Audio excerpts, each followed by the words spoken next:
Warmest welcome to this episode of Relate with Anna Shalina podcast. Today we have an amazing guest. Her name is Swaady Martin. Swaady is a consciousness activist and founder of Tounché Global Consciousness Summit and Loving Kindness Boma, an independent house publishing conscious books for children with diverse characters. Swaady is a multi-award-winning entrepreneur and visionary leader. As the founder of Yswara, the luxury African tea brand, Swaady has set the benchmark for sustainability and ethical business practices. Her journey is one of resilience, innovation, and deep commitment to her roots. I am so excited to share this conversation, even though what you're about to watch was filmed 4 years ago. So please do excuse the quality, wasn't quite there, but the quality of the conversation and Swady's answers are so rich, I couldn't not share this. I'm not sure if I mentioned this, but I had previously recorded episodes for a podcast that I started called privilegedaf.com. I wanted to talk to people all over the world with different stories about their idea of privilege. Funny note, I actually had to buy the domain privilegedaf.com twice because the first time I bought it, I spelt it wrong. After recording half a dozen to a dozen episodes, something wasn't clicking. The message wasn't succinct enough, and I decided to pause. It took me all these years to get to a place where I have very clear direction about where I am, where I'm going, and what this podcast needs to be about.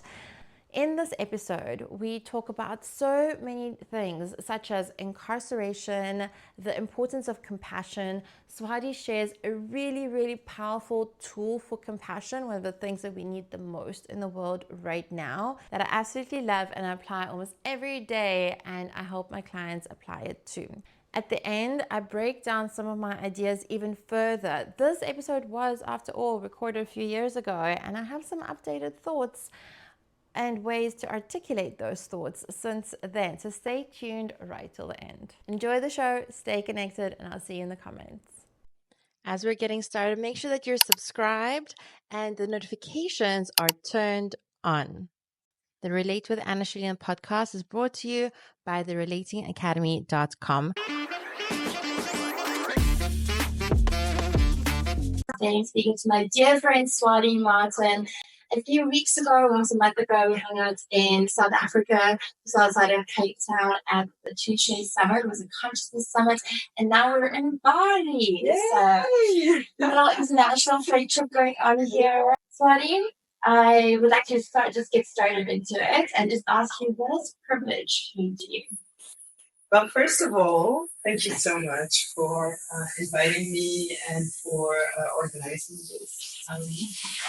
Privilege, it's actually a topic that is so relevant at the moment because we're in a world where you see more dichotomy between the haves and the have-nots. And I definitely feel privileged in the sense that in the context of the world, I've had access to what the material world can offer in terms of education and healthcare and job opportunities, and being able to really have access to everything I need to achieve my dreams. So I think on one hand, there is a very material definition of privilege, which is having the access to everything you need to be able to express yourself in the context of the material world. Mm-hmm.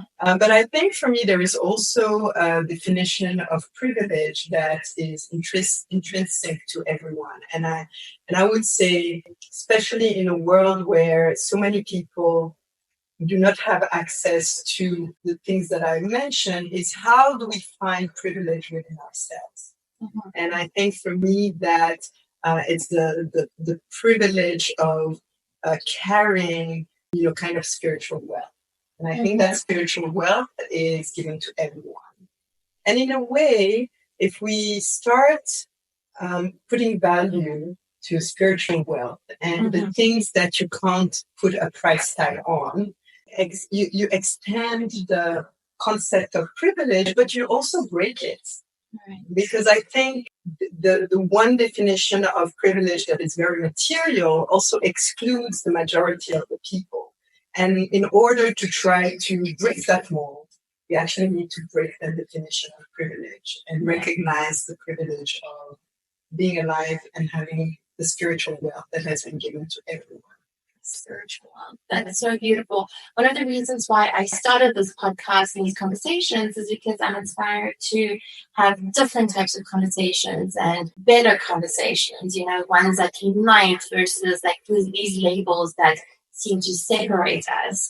So what do you think is the key to having better conversations? I think connection, like now we're ideating and really, I'll take your hand and you put your hand in my heart and I put my hand to your heart and we have a connection. The connection is key. And this is really where we have better conversation, where we drop into the authenticity of who we are. And just like, this is you, this is me, and really seeing one another.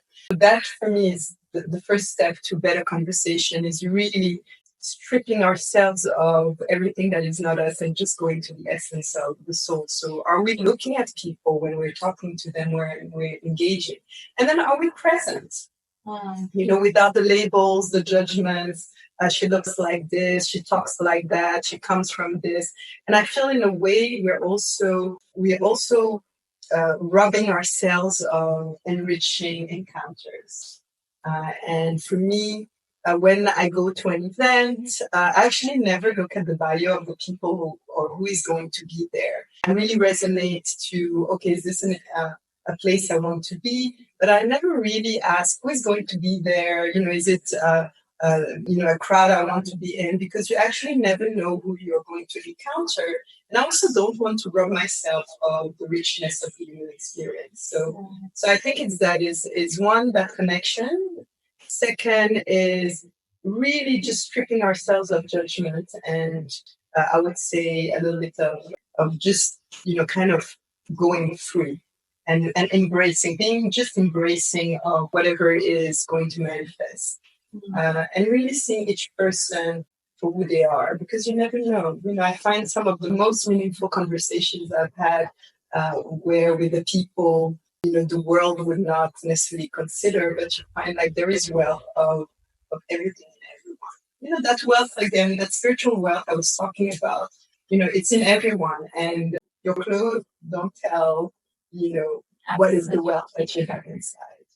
So talking about the human experience, what are some humans that you see that are doing amazing things in the world and are making this world a better place? Well, I met so many. I know so many people who are doing incredible things. I mean, I have a different definition of, I think everyone is a change maker, basically, because the fabric of the world is made of so many things. It's made, of course, of the material things that make our life easier. But it's also made of all the beautiful sentiments and feelings that people are putting into the world. And so for me, I actually believe that we're all change makers. I'm yet to actually meet someone who is not a change maker. Wow. It's the other way around. I actually don't think I've ever this met. comes from Swaady Martin, who meets hundreds and thousands of people every single year. And just to say that we've never met someone who feels not a change maker is profound. Yeah. Everyone is a change maker. Every single person, all of you who are watching, you are a change maker. Yeah. And I think, that kind of goal-based achievement, recognition, is actually, again, robbing the human experience of its richness and of the little things that make our life, amazing. I'm always in awe when I meet someone in the streets. I travel a lot and, talk to everyone. And, I'm always in awe of the gifts that people have. And a lot of times I'm looking at people and I'm thinking, wow, I could never do this. And I'm so grateful that this person actually is passionate about this and this person has this gift, because without that person, my human experience would be so different. Yeah. And I think it's having that humility to also recognize that we're like a puzzle and everyone has their space. And in that space, everyone is that change maker, because you remove a piece and your experience is very different. And also, just because you're owning your space as that puzzle in that puzzle doesn't make there less space for other puzzle pieces. Absolutely. Absolutely. Does that make any sense? Yeah. You know, I think what is beautiful, this morning I was reading something really profound that I've been meditating on, is that every person you meet is another you. And it's another expression of you. So it's almost like if you imagine that everyone is one, then the different people are just different costumes that you wear. And so actually, it's not even about my space or your space, because your space is mine and my space is yours. Yeah. Because we're the same. You're just wearing a different costume, but the essence of you and the essence of me is the same. Right. And it's actually one. How exciting. You know, like how we like to go to dress-up parties? Yes. Because we get to, you have a theme and, you have to wear like a 70s disco, and then like all of a sudden the 70s disco queen in me just gets to, be revealed. So if you look at the world like a dress-up party, so basically you, Anna, you're just me dressed up in Anna, and I'm Anna dressed up in Swaady. And how cool is that? So I actually get to experience life through your costume, and you get to experience life through my costume. Wow. I never thought of it like that. And that's fun.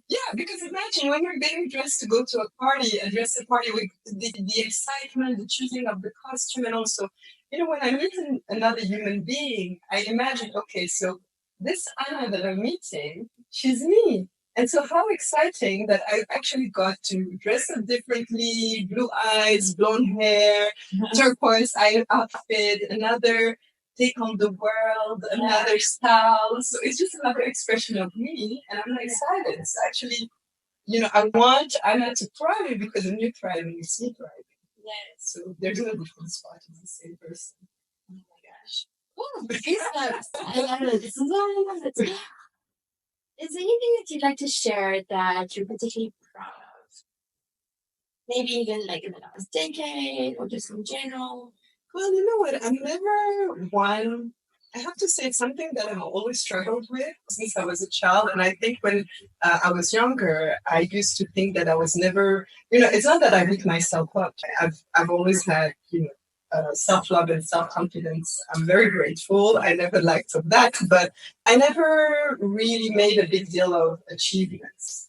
And when I was younger, I thought that it was maybe because of my upbringing, because I grew up in a household where it was expected to succeed, and no one ever made, a big deal of you're top of your class or you received awards. So, it's it doesn't even matter.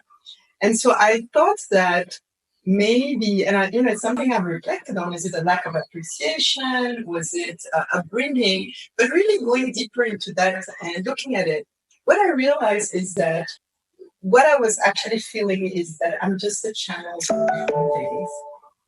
And so it's actually never me. Mm-hmm. I'm just a channel.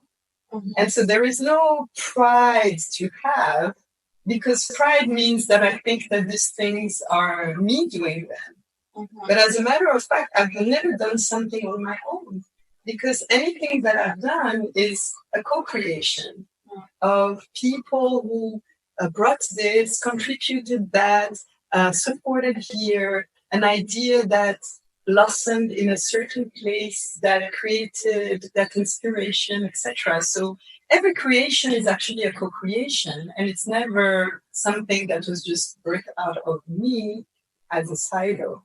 So I think this is why I've never felt any, of course I'm humbled, and I'm grateful for any recognition, things that I've accomplished, but at the same time, I don't feel that I have accomplished them alone. Sure. And so really, this is why I've never felt, kind of any proud. So the long answer to your question is that there's nothing really that I'm particularly proud of, because, I haven't done anything on my own.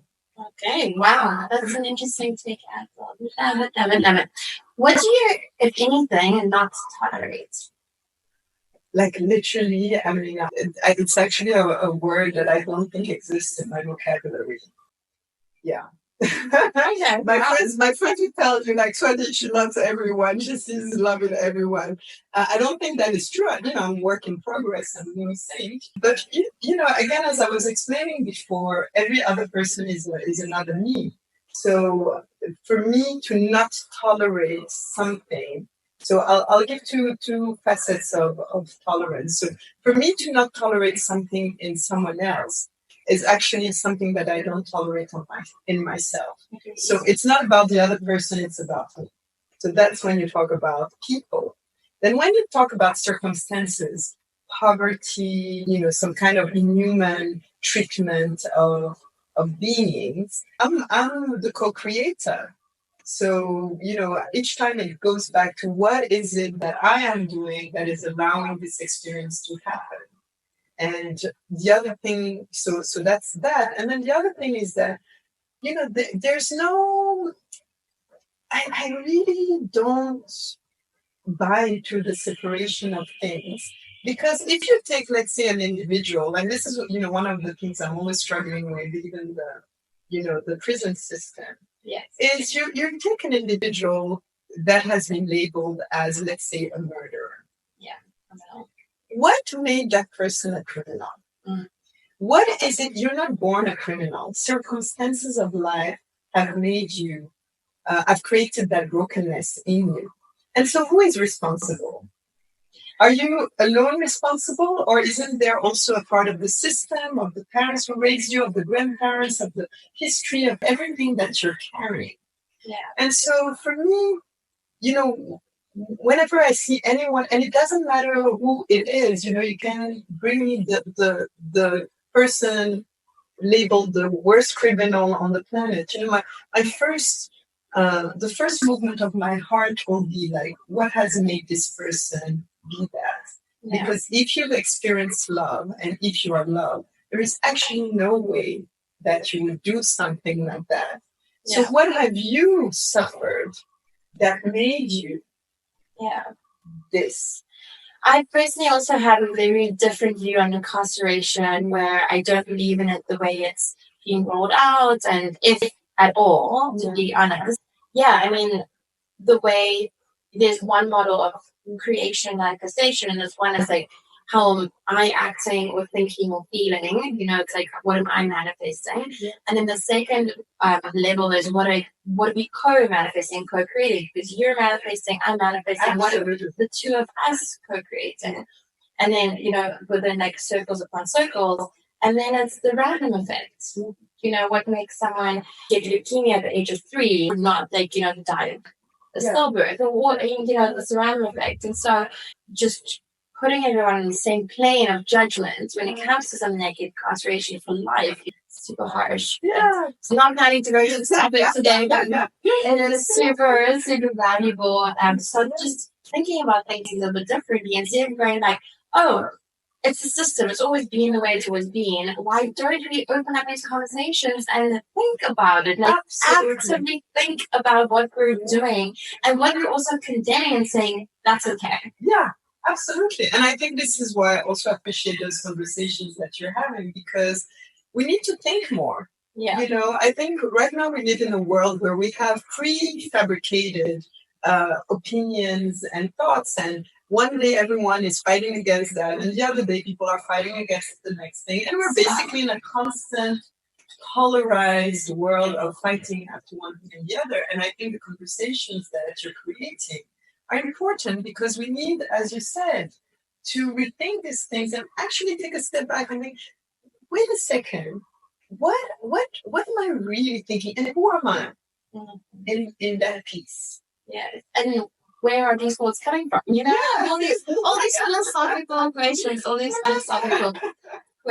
What's the one thing that you think that people could do practically that would inevitably create ripples in the world, ripples of goodness? What do you think people could do? Well, I believe I'm a firm believer in compassion. I think compassion is is a facet of love, and for me, compassion is the most powerful sentiment, feeling that you can carry I have this kimono with Kuan Yin, the mother of compassion, and I wear it, and when I wear it, I feel like a superhero, like X-Men Academy of Compassion, and I'm like, okay, that's just reminding me that how I have to be compassionate every day, and it's a work in progress. So a practical exercise that, I share with friends is that I would say the opposite of compassion is judgment.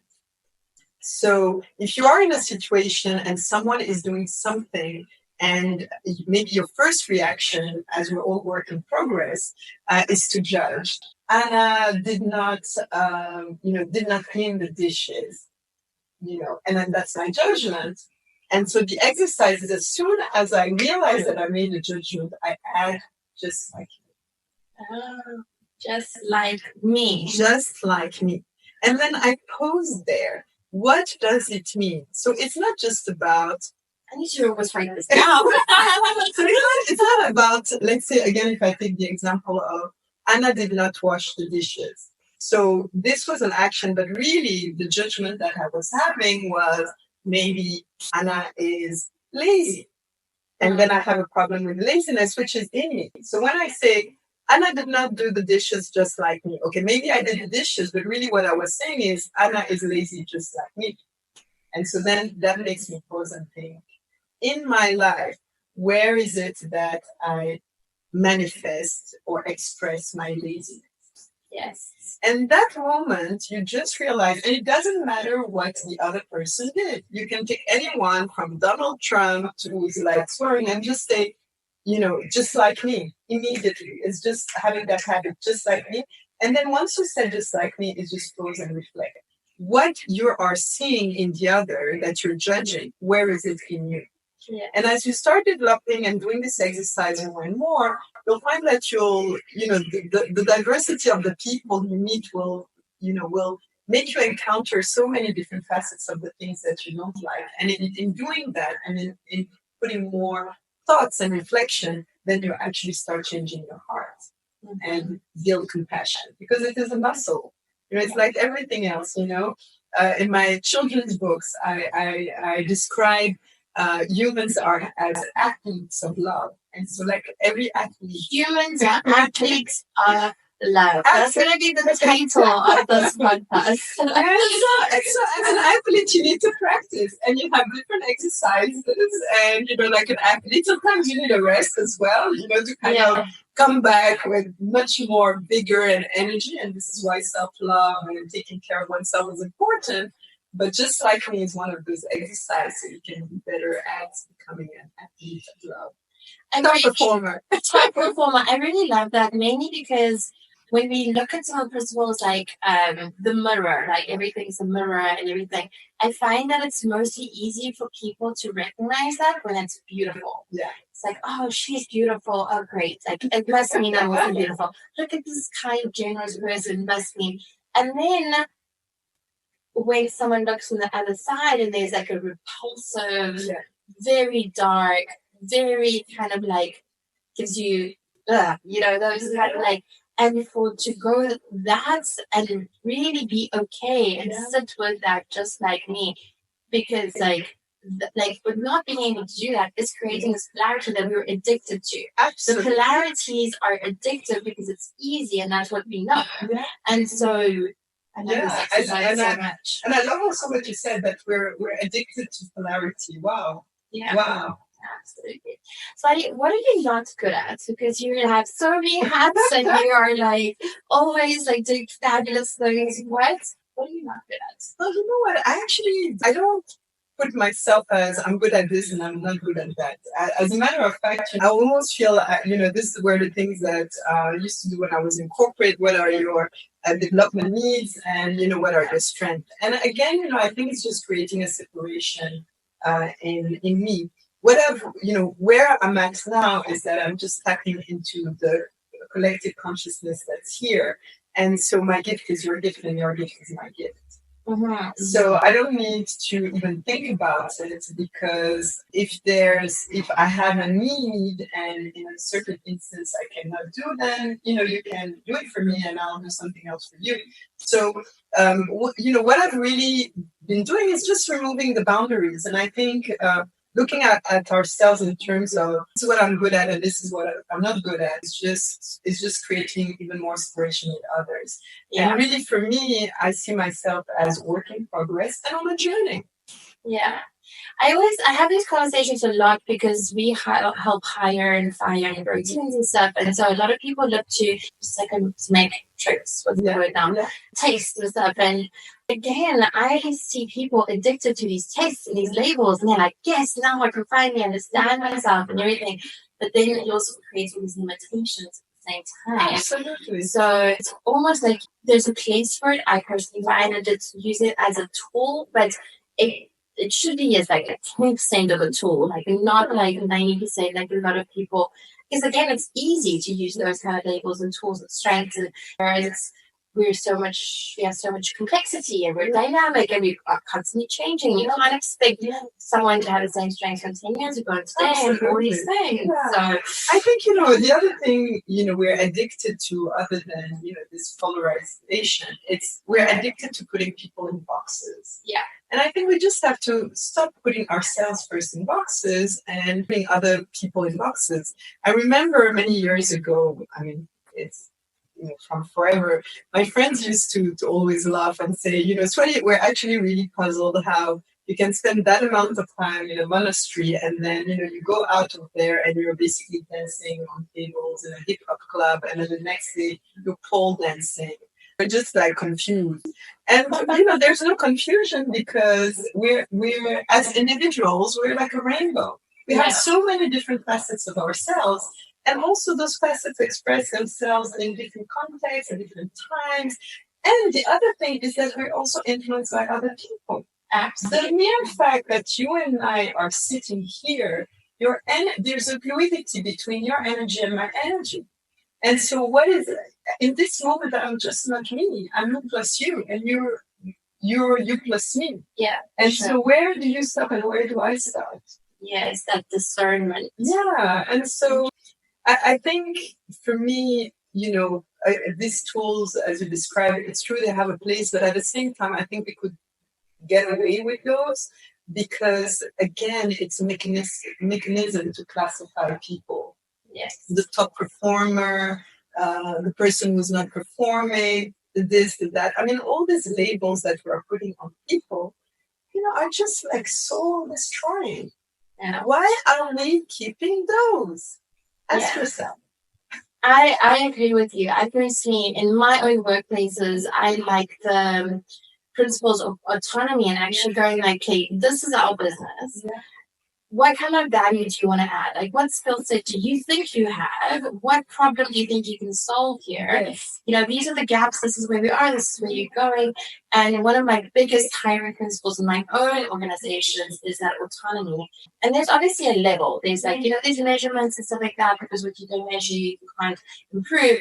And I'm people that autonomy and to break free of labels, whether they work or not. And I think this is really powerful, because really what you're doing is allowing people to express their gifts. Yes. And for me, I've always been of the school that if someone is not performing, it's just because they're not in the right place. Absolutely. And I spend a lot of time finding out what is it that my teams, people are passionate about, because that's what they need to do.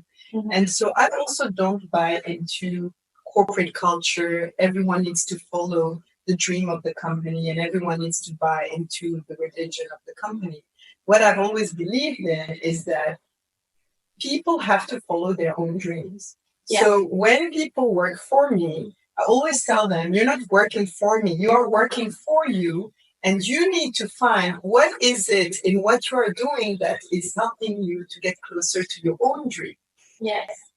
Until you find that, you're actually not going to be motivated. Because if you go to work for a paycheck or for this or for that, and actually it's taking you further away from your God-given gifts, you're just going to be miserable in the end. which a lot of people are. Yeah. I sometimes I forget because I feel so blessed and so privileged and so lucky, and I talk about this a lot in private with my friends, and sometimes I forget it's a bubble sometimes as well, and then there's a lot of people who do need that inspiration to walk to the sound of their own drum. Yeah, and I think this is why you're having this conversation, because we're in this era where we need to recognize that people have their own gifts, and the systems need to be changed to allow people to express those gifts. Because if you have a gift, there is a reason, or many gifts. Yeah, and I think I love this concept of autonomy. Yeah. What are your last question? Sorry, what are you excited about in the future? Well, I mean, I think by now you know that I don't live in the future.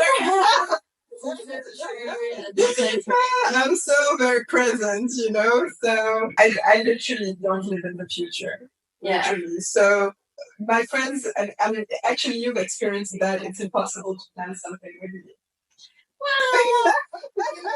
Getting there. So that gives you an indication of how far, I think. So I love the present. I love where we are now. I'm very appreciative of where where I am, and my constant actually work is just to stay where I am in the present, because it's one of the most powerful things that we can do, being present. And that I want to share for people who go through really difficult stuff, because we all go through really difficult stuff, and it is really true. I mean, I've experienced it. Staying in the moment and being present is the best antidote to anything, any hardship that you experience. Is just be in that moment.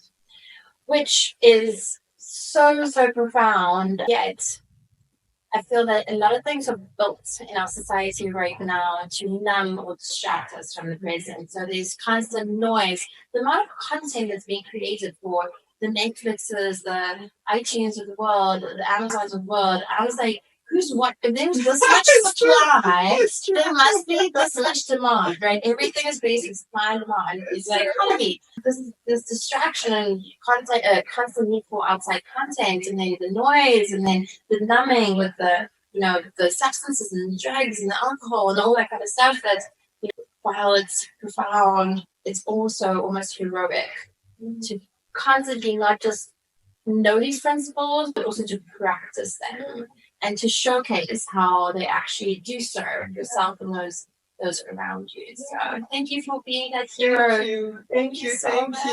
Bless you all. Thank you. Bless you, Anna. Love you. Yes.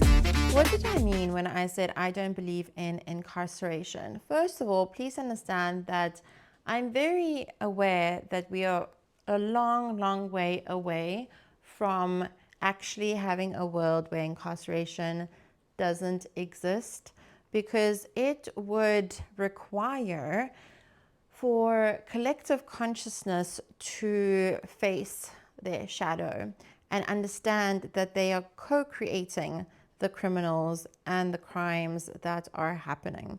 As harsh as that sounds, and as difficult as it may be to implement that perspective, until we're able to see ourselves in the other and the other in ourselves, truly on the entire spectrum of the human experience, all the way to all the good and generous to the heinous and despicable, until we're able to fully see ourselves as the whole spectrum, as oneness, and dismantle the idea of separateness, then incarceration is going to be here, because people need a place to disown and deny the shadow and despicable sides of themselves, and it's much easier to externalize it then to take radical responsibility. It would take a radical act of honesty, self-reflection, and responsibility for things to really shift and change. I really like the quote about the flower that isn't thriving. You don't blame the flower, you change the soil or you change the environment, and the flower all of a sudden blossoms. The same goes for every person who has ever committed a crime or has been in a position to commit a hurtful deed. Until we get to a place where we can really see that nothing is outside of us, that everything I encounter is an opportunity for me to reflect on, that if there's war on the outside and hurt on the outside and pain on the outside, then there's war, hurt, and pain on the inside. And the only way that I can make peace with that is to make peace with my own war, pain, and hurt. And the more people do that on an individual level and help each other do that on a collective level, the less war, pain, and hurt we're going to see reflected on the outside. It's the same reason why I don't believe in wars, and I believe that it's an archaic way of dealing with things.